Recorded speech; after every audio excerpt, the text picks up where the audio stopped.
جو مال لٹایا اللہ تعالیٰ نے، صفحہ 11 ہے جی، صفحہ 11 آیت نمبر 7، جو مال لٹایا اللہ تعالیٰ نے، یعنی جو مال فے دیا اللہ تعالیٰ نے، علی رسولہ ہی اپنے رسول پر، من اہل القریٰ بستیوں والوں میں سے، اس سے مراد وہ بنو نذیر کی بستی آبادی یہودیوں کی، تو فللہ اللہ کے لیے ہے، وللرسول اور رسول کے لیے ہے، ولذی القربى اور قرابت والوں کے لیے ہے،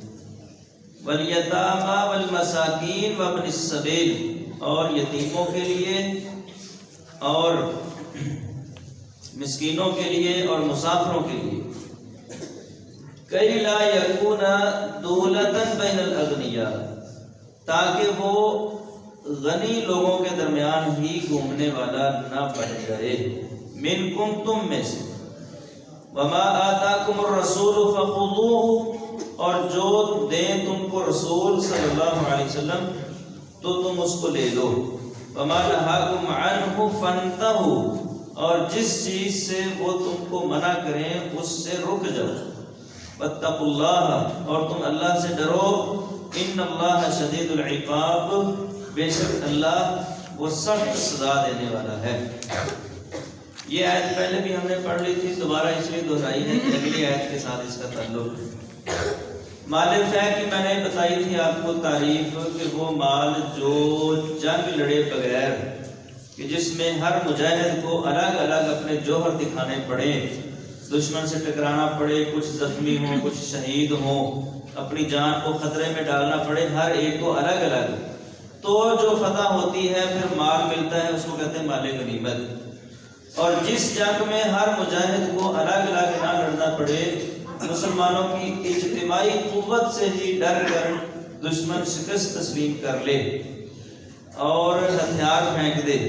تو پھر جو مال حاصل ہوتا ہے اس کو مال فے کہتے ہیں۔ تو مال غنیمت کا تقسیم کا طریقہ کار یہ ہے کہ کل مال کے 5 حصے کر لیے جاتے ہیں، 4 حصے مجاہدین میں تقسیم ہوتے ہیں، وہ امیر جیسے چاہے تقسیم کر دے، اور 5واں حصہ جو ہوتا ہے وہ اللہ اور اس کے رسول کا اور یتیموں اور مسکینوں کا اور دیگر مسلمانوں کے اجتماعی کاموں پر خرچ ہوتا ہے، یہ مال غنیمت ہوتا ہے۔ اور جو مال فے ہوتا ہے وہ سارے کا سارا، جس جگہ پر مال غنیمت کا 5واں حصہ لگنا ہوتا ہے اس جگہ پر سارے کا سارا مال فے لگتا ہے، وہ مجاہدین کے اندر تقسیم نہیں ہوتا۔ ہاں امیر اپنی مرضی سے کسی مجاہد کو کسی خاص وجہ سے کچھ دینا چاہے تو ایک الگ بات ہے، ورنہ اس میں مجاہدین کا حصہ حق نہیں ہوتا۔ تو اس آیت میں اللہ تعالیٰ نے وہ بنو نذیر کی بستی کا گھیرا کیا تھا نا مسلمانوں نے، یہودیوں کی علاقے کا، تو لڑائی کی نوبت نہیں آئی، وہ ڈر گئے اور انہوں نے شکست تسلیم کر لی۔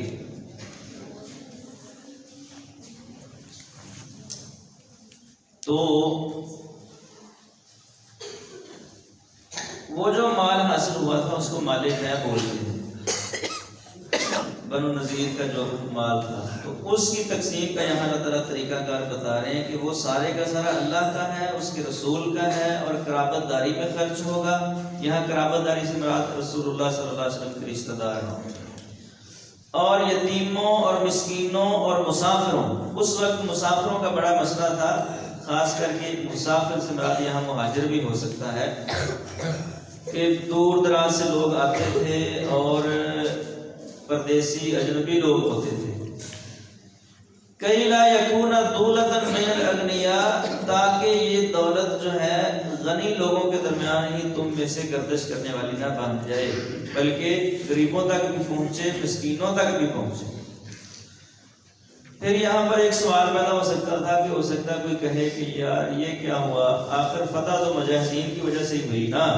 نہ نکلتے جہاد کرنے کے لیے تو کیسے فتح ہوتی؟ چلو لڑائی نہیں ہوئی لیکن فتح تو انہی کی وجہ سے ہوئی، تو یہ کیا ہوا کہ مجاہدوں میں کچھ بھی تقسیم نہیں کرنا؟ تو اس پر اللہ تعالیٰ نے فرمایا وَمَا آتَاكُمُ الرَّسُولُ فَخُذُوهُ وَمَا نَهَاكُمْ عَنْهُ فَانْتَهُوا، کہ اس پر تم نے بے صبری کا مظاہرہ نہیں کرنا یا اعتراض نہیں کرنا، اطاعت میں رسول صلی اللہ علیہ وسلم جو تم کو دیں بس چپ کر کے وہ لے لو، اور جو تم کو نہ دیں اس سے تم بھی رک جاؤ، اس پر اعتراض کرنے کا تمہیں حق نہیں ہے۔ واتقوا اللہ ان اللہ شدید العقاب، اللہ سے ڈر جاؤ، بے شک اللہ سخت سزا دینے والا ہے۔ للفقراء المہاجرین، یہ مال ان فقیروں کے لیے ہے جو ہجرت کرنے والے ہیں، الذین اخرجوا من دیارہم، جن کو نکال دیا گیا ان کے گھروں سے، واموالہم، اور ان کے مالوں سے، یعنی یہ مال ان لوگوں کو ملنا ہے۔ ایک تو یہ کہ وہ فقیر بھی ہیں، اور دوسرا یہ کہ مہاجر ہیں، اپنے اپنے علاقوں میں بڑے مالدار تھے، حضرت ابوبکر صدیق بڑے مالدار تھے، عثمان بڑے مالدار تھے، عبد الرحمن بن عوف بڑے مالدار آدمی تھے، مصعب بن عمیر بڑے مالدار آدمی تھے، ایسی ایسی خوشبو استعمال کرتے تھے کہ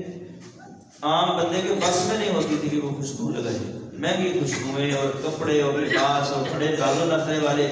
شہزادے لوگ تھے یہ مکے میں جب یہ رہتے تھے، بڑے مالدار لوگ تھے، لیکن انہوں نے اپنی نوکریاں، جائیدادیں، دولتیں، بینک بیلنس، اپنی شہزادی زندگیاں اور سب کچھ چھوڑ دیا صرف اللہ کے لیے، حتیٰ کہ گھروں سے جب نکلے، مکے سے نکلے، تو بعض کے ساتھ ایسا بھی ہوا کہ تن پہ جو لباس تھا وہ بھی اتروا لیا گیا۔ اس طرح انتہائی پسی ہوئی حالت میں یہ لوگ جو کبھی بڑے شہزادے ہوتے تھے، اب ان کو مکے سے نکالا گیا ہے، اب یہ فقیر ہیں، کچھ نہیں ہے ان کے پاس۔ فقیر کہتے ہیں اس کو جس کے پاس بالکل کچھ نہ ہو کہ غربت نے اس کی کمر توڑ کر رکھ دی، اس کو فقیر کہتے ہیں۔ تو ایک تو یہ فقیر ہو گئے، دوسرا یہ مہاجر ہو گئے، در بدر ہوئے، اپنا گھر چھوڑا، اپنا علاقہ چھوڑا، مدینے میں پہنچے، تو کہا یہ مال ان کو ملنا ہے۔ للفقراء المہاجر، ان فقیروں کو جو فقیر بھی ہیں اور مہاجر بھی ہیں، الذین اخرجوا من دیارہم واموالہم، جن کو ان کے گھروں سے بھی نکال دیا گیا، گھر بھی چھین لیے گئے، اور ان کے مال، بڑے بڑے ان کے کاروبار تھے، مراکز تھے، سب کچھ ان سے چھین لیا گیا۔ یبتغون فضلا من اللہ ورضوانا، اور اس کے پیچھے ان کا کوئی دنیاوی مقصد نہیں ہے، یبتغون فضلا من اللہ، وہ اللہ کا فضل تلاش کرتے ہیں، ورضوانا، اور یہ چاہتے ہیں کہ اللہ ہمارے ساتھ راضی ہو جائے، وینصرون اللہ ورسولہ، اور وہ مدد کرتے ہیں اللہ کی اور اس کے رسول صلی اللہ علیہ وسلم کی۔ اب یہ جو اتنی بڑی قربانی دی ہے مہاجرین نے، تو یہ کس لیے دی ہے انہوں نے؟ کوئی دنیاوی مقصد تو نہیں تھا، دنیا تو چھوڑی انہوں نے، مقصد صرف یہ تھا کہ اللہ کی مدد کرنی ہے، ہم نے اللہ کے رسول کی مدد، اللہ اور اس کے رسول کے دین کی مدد کرنی ہے۔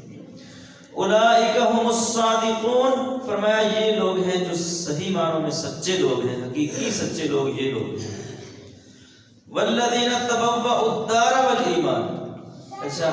اب پچھلی آیت میں تو بتا دیا کہ یہ مالف ہے، ان کو ملنا ہے جو مہاجر ہیں اور فقیر ہیں، اپنے گھر بار چھوڑ کر آئے ہیں۔ اب کچھ لوگ مدینے میں بھی ایسے تھے کہ جب مہاجر ہجرت کر کے مدینے میں گئے نا، تو انہوں نے اپنا سارا کچھ وقف کر دیا۔ وہ مدینے میں بڑے مالدار لوگ تھے، بڑے سیٹھ آدمی تھے، بہت سب کچھ تھا ان کے پاس، لیکن جب مہاجر اور دنیا کے کونے کونے سے لوگ اٹھ کر مدینے میں آئے تو انہوں نے اپنا سب کچھ وقف کر دیا، اپنی جائیدادیں، اپنے باغات، اپنے کاروبار، اپنا کیا کچھ نہیں کہ ہر چیز انہوں نے وقف کر دی مہاجرین کی خدمت کے لیے، مجاہدین کے لیے، غلبہ اسلام کے لیے۔ تو اب جب مال آیا تو پھر ان کو بھی تو دینا تھا نا اللہ تعالیٰ نے، اب اللہ کسی کا حق نہیں رکھتا۔ تو فرمایا والذین تبوأوا الدار والایمان، اور ان لوگوں کا یہ حصہ ہے، یہ مال ہے، مالک ہے، ان کو ملے گا الذین تبوأوا الدار والایمان، جنہوں نے جگہ بنائی گھر میں اور ایمان۔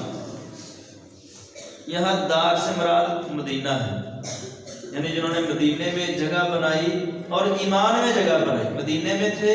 جو مہاجر آئے ان کو جگہ دی، اور خود بھی مومن ہوئے کہ اپنے آپ کو بھی ایمان میں انہوں نے ٹھہرایا، مراد اس سے انصاری۔ من قبلہم، ان سے پہلے نہیں، مہاجروں کے آنے سے پہلے جو جہاں رہتے تھے، پھر وہ ایمان لائے، پھر مہاجروں کے اوپر انہوں نے خرچ کیا۔ یحبون من ہاجر الیہم، وہ ایسے ہیں، یہ انصاریوں کی بات ہو رہی ہے کہ وہ پسند کرتے ہیں، محبت کرتے ہیں ہر اس شخص کے ساتھ جو ہجرت کر کے ان کی طرف آتا ہے. مطلب دل میں تنگی محسوس نہیں کرتے کہ یار یہ اتنے لوگ ہمارے مدینے میں آ گئے ہیں، اب کیا کریں، ہم ان کو کیسے کھلائیں، کیسے سنبھالیں، ان کو پتہ نہیں کہاں سے آ گئے ہیں، ان کے پاس کچھ بھی نہیں ہے، ان کو مکان بھی دینا ہے، ان کو کاروبار بھی دینا ہے، ان کو پاؤں پہ کھڑے بھی کرنا ہے، ان کو روٹی بھی کھلانی ہے، ان کے کتنے مسئلے ہیں، ہم تو خود پتہ نہیں کیسے گزارا کر رہے ہیں. تو اس طرح کوئی دل میں گھٹن آئی ہو، کوئی تنگی آئی ہو، ایسا دور دور تک انصار کے دل میں خیال بھی پیدا نہیں ہوا، بلکہ جو بھی ہجرت کر کے مدینے میں آتا اس کے ساتھ اپنی جان سے بڑھ کر محبت کرتے ہیں. تو یہ اللہ تعالیٰ نے ان کی صفت بیان کی ہے، یحبون من ہاجر الیہم، کہ جو بھی ان کی طرف ہجرت کر کے آتا ہے اس کو گلے لگاتے ہیں، اس کے ساتھ محبت کرتے ہیں. ولا یجدون فی صدورہم حاجتا، اور وہ اپنے سینوں میں کوئی ضرورت محسوس نہیں کرتے، مما اوتوا، اس چیز کے بارے میں جو ان کو دی جاتی ہے. یعنی جب نبی صلی اللہ علیہ وسلم مہاجروں کو کوئی چیز دیتے تو انصاری اپنے دل میں ذرا بھی خیال نہیں پیدا کرتے کہ ان کو کیوں دے رہے ہیں، ہمیں کیوں نہیں دیتے، اتنا بھی خیال دل میں پیدا نہیں کرتے. وَيُؤْثِرُونَ عَلَىٰ أَنفُسِهِمْ وَلَوْ كَانَ بِهِمْ خَصَاصَةٌ، اور اپنے نفسوں پر وہ ترجیح دیتے تھے دوسروں کو اگرچہ ان کو خود ضرورت ہوتی تھی. وَمَن يُوقَ شُحَّ نَفْسِهِ، اور جو کوئی اپنے نفس کی کنجوسی سے، حرص، لالچ اور بخل سے بچا لیا گیا، فَأُولَٰئِكَ هُمُ الْمُفْلِحُونَ، تو یہ لوگ ہیں جو اصل میں کامیاب ہونے والے ہیں. یہ جب مسلمانوں نے مکے سے ہجرت کی تو بہت سے لوگ، ہزاروں لوگ مکہ چھوڑ کر مدینے میں پہنچے. پھر صرف مکے کے نہیں، کوئی شام سے بھی آئے، کوئی روم سے آئے، کوئی ایران سے آئے، کوئی حبشہ سے آئے، کوئی کہاں سے کوئی کہاں سے، یکدم اتنے سارے لوگ مدینے میں آ گئے. اور وہ خود بھی کوئی بہت بڑے مالدار لوگ نہیں تھے مدینے والے، لیکن کمال انسانیت اور ہمدردی اور تعاون کی مثال انہوں نے قائم کر دی کہ آج تک دنیا ایسی مثال قائم نہیں کر سکتی. صحابہ فرماتے ہیں کہ انہوں نے آپس میں قرعے ڈالے، مطلب ہے کہ ایک لسٹ تیار کی، کتنے لوگ ہیں جو ہجرت کر کے مدینے میں آئے ہیں. وہ جتنے بھی تھے وہ کوئی سینکڑوں نہیں تھے، ہزاروں لوگ تھے، ہزاروں لوگ تھے جو ہجرت کر کے مدینے میں آئے تھے. ان سب کی ایک لسٹ تیار کی، پھر مدینے کے جو گھر تھے ان کی ایک لسٹ تیار کی، پھر مہاجروں کا قرعہ ڈالا. قرعہ ڈالتے تھے، جس گھر کے نام، جس مہاجر کا نام نکلا تھا وہ اس گھر کے سپرد کر دیا جاتا. اس کا کپڑا بھی تیرے ذمے ہے، اس کی چادر چار دیواری بھی تیرے ذمے ہے، اس کی روٹی بھی تیرے ذمے ہے، حتیٰ کہ اس کی شادی بیاہ بھی تیرے ذمے ہے. اور صحابہ فرماتے ہیں کہ انہوں نے اپنے کاروبار تقسیم کر دیے، اپنے کھیت تقسیم کر دیا. اب کوئی کھیت تقسیم کرتا ہے؟ کوئی بندہ نہیں کھیت تقسیم کرتا ہے. کبھی مطلب میرے 10 ایکڑ زمین ہے، 5 ایکڑ تم لے لے، 5 ایکڑ میں رکھ دیتا ہوں، پکا اس کے نام لگوانا ہے، یہ نہیں کہ ٹھیکے اسے پہ دینا ہے، پکا بھی یہ تیری ملکیت ہے. کوئی ایسے نہیں کرتا. اپنے باغات تقسیم کر دیے اپنے، حتیٰ کہ ایسا بھی ہوا وہ سعد بن ربیع انصاری رضی اللہ تعالیٰ عنہ، ان کے بھائی بنے عبد الرحمن بن عوف رضی اللہ عنہ. اب عبد الرحمن مکی تھے اور سعد مدنی تھے. سعد نے عبد الرحمن کو کہا کہ عبد الرحمن یہ میرا باغ ہے، آدھا تیرا ہے آدھا میرا ہے، اور میری 2 بیویاں ہیں، میں اپنی ایک بیوی کو طلاق دیتا ہوں، تو اس کے ساتھ نکاح کر لے. واللہ اتنی بڑی مثال تعاون کی، دنیا ایسی مثال پیش نہیں کر سکتی. کیسے لوگوں نے اسلام کی مدد کی ہے. جو ہجرت کر کے آئے انہوں نے بھی کمال کر دیا کہ نہ اپنی زمینوں کی پرواہ کی، نہ اپنے والدین رشتہ داروں کی پرواہ کی، نہ اپنے عہدے، اسٹیٹس، مقام و مرتبے کی پرواہ کی. اور پھر جنہوں نے آگے سے سینے سے لگایا، محبت کی، انہوں نے بھی کمال کر دیا.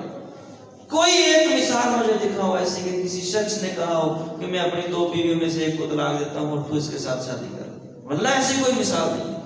اب اللہ تعالیٰ ان لوگوں کی یہ محبت بھری جو ان کی ان کا انداز تھا، اس کو اپنے قرآن میں بیان کر رہے ہیں کہ یحبون من ہاجر الیہم، جو ان کی طرف ہجرت کر کے آتا ہے وہ اس کے ساتھ محبت کرتے ہیں، کوٹ کوٹ کر محبت کرتے ہیں. حضرت انس فرماتے ہیں رضی اللہ تعالیٰ عنہ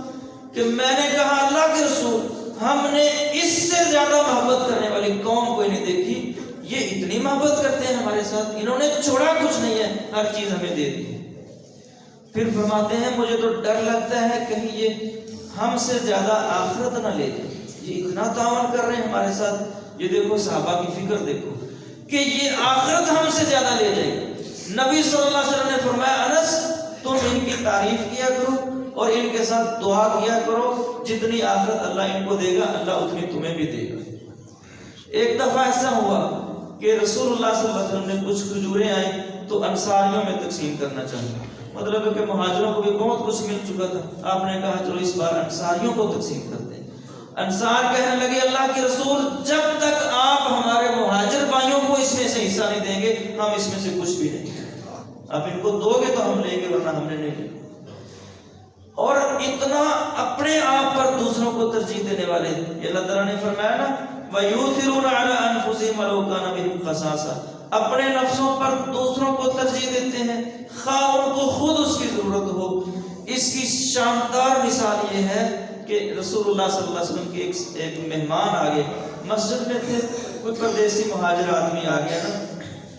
تو اس کو کھانا کھلانا تھا۔ آپ نے اپنے گھروں میں اس وقت جتنی بھی آپ کی ازواج تھی سب کے گھروں میں پیغام بھیجا کہ کوئی چیز ہے گھر میں کھانے کے لیے، تو ہر گھر سے یہ پیغام آیا کہ کچھ بھی نہیں ہے گھر میں کھانے کے لیے۔ تو پھر نبی صلی اللہ علیہ وسلم نے مسجد میں لوگوں سے کہا کہ میرے مہمان کی مہمان نوازی کون کرے گا؟ مہمان تو سب کا سانجا ہی تھا لیکن نبی علیہ السلام سمجھتے تھے کہ میرا مہمان۔ آپ نے کہا کہ کون اس کی مہمان نوازی کرے گا؟ ایک انصاری صحابی کہنے لگے میں اس کی مہمان نوازی کروں گا۔ تو اس کو گھر میں لے گئے تو بیوی سے پوچھا کہ اللہ کے نبی کا مہمان ہے، اس کو کھانا کھلانا ہے، کچھ ہے گھر میں؟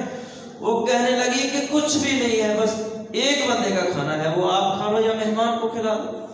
بلکہ ہو سکتا ہے ان کے بچوں نے بھی کھانا تھا۔ تو اس نے کہا کہ ایسا کرتے ہیں تم کھانا ہمارے سامنے پیش کرو، جب کھانا کھانے کی باری آئے گی تو کسی بہانے سے چراغ بجھا دیا جائے گا، مہمان اندھیرے میں کھانا کھائے گا، سمجھے گا کہ ہم بھی اس کے ساتھ کھانا کھا رہے ہیں، خود بھوک برداشت کی ہے اور مہمان کو کھانا کھلا دیا ہے۔